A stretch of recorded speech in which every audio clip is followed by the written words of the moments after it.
Il y a un match du 15 au cas où. On est ici, vous savez, on n'est pas loin du Tombolo. Monsieur Claude elle va trouver une idée géniale d'entraîner ces jeunes sur le sable. Alors, pourquoi cet entraînement sur le sable? Qu'est-ce que ça rapporte en plus aux jeunes?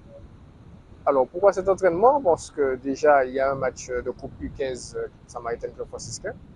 Donc, le terrain étant utilisé et disponible pour nous, on s'est dit, bon, ben, on va pas rester une semaine sans entraînement. Donc, du coup, on s'est dit, on va joindre l'utile à l'agréable ou l'utile au désagréable pour les gamins. Donc, on a planifié une petite séance sur le sable.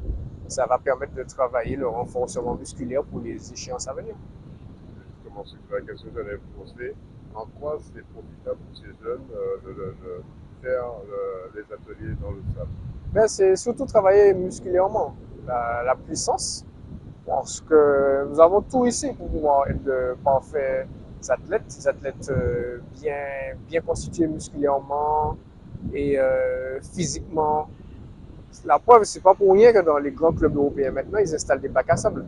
Donc, ils se sont rendus compte que travailler dans le sable, c'était très bénéfique pour la préparation athlétique des sportifs de haut niveau. Donc, nous, on est toujours pas loin de notre terrain. Quand on voit au fond de l'écran, vous pouvez voir au fond de l'écran le nouveau terrain, le nouveau stade de la Samaritaine qui sort du sol.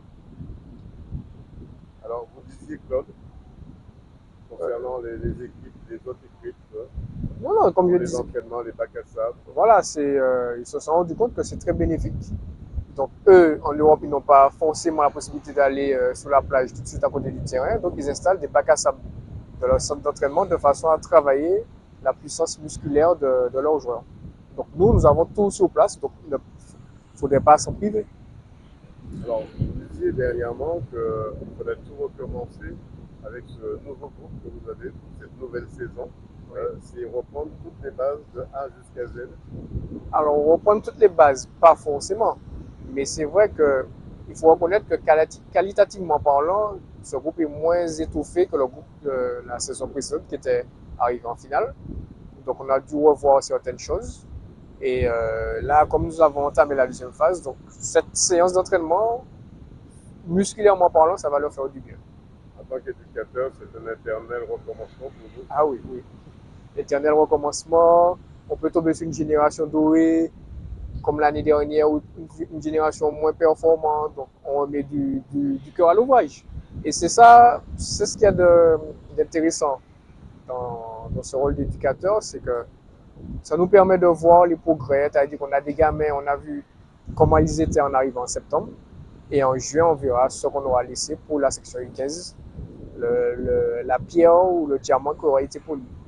Vous êtes passé, vous, dans votre génération, quand vous jouez au ballon, vous êtes passé dans cette phase, on va dire, critique d'entraînement aussi. Oui, tout à fait. Je me rappelle que quand j'étais, à l'époque, c'était Pupi, bon, jamais, j'étais pas forcément titulaire, mais j'ai continué à travailler, puis arrivé en minime, minime cadet junior, j'étais un titulaire indiscutable. Donc, ça prouve que en travaillant, même si on est peut-être moins doué au départ, mais en travaillant, en persévérant, on peut rattraper et voire dépasser ceux qui sont soi-disant meilleurs.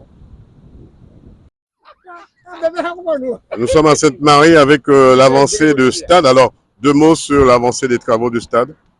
Eh ben, je vois que ça avance un petit peu, mais on attend, ça dit que c'est à partir du mois de mars ou avril, je ne sais pas. Mais je vois que ça avance. Les travaux avancent à grands pas, ça se voit d'ici là, on voit les travaux. Ça va être un beau stade pour vous. Ah, je pense que oui, ça c'est. Mais je pense qu'ils vont mettre des petits blancs, rouges, et verts et jaunes. On puisse distinguer la Samaritaine. Ça reste un peu chauvin, non? Ah, mais il faut bien, hein, quand on est Samaritain,